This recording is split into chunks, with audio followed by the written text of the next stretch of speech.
Now Fred Jackson, who I've gotten 2 in my leagues. How bad is this calf bruise, and am I going to be able to play him this week?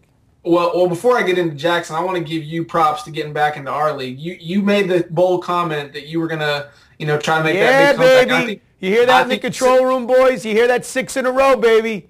Hey, you're sitting, what, 3rd or 4th?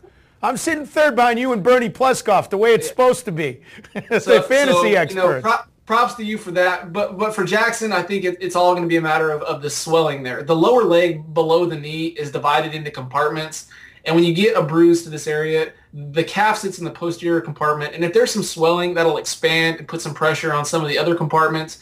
And contained in those compartments is muscle, blood vessels, and nerves, and that can cause some problems. If it's a serious case, it's called compartment syndrome. We've seen that in football with a couple guys. Jason Taylor had it a couple seasons ago. I don't think that's anywhere near the case with Jackson, but it's severely limiting because it's not only a pain thing from the muscular damage, but also can be a little bit limiting as far as range of motion goes.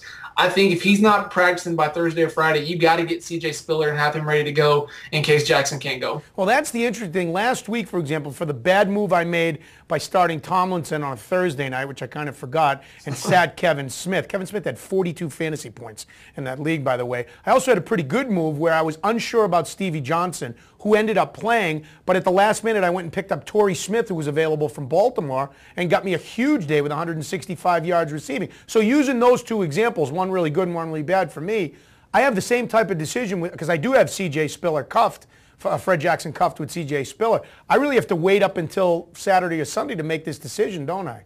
Yeah, and that's the benefit of RotoWire. We're trying to give you the game time decisions right as soon as they come out. We're on Twitter and on the website, but you've got to handcuff those guys. You've got to have them ready.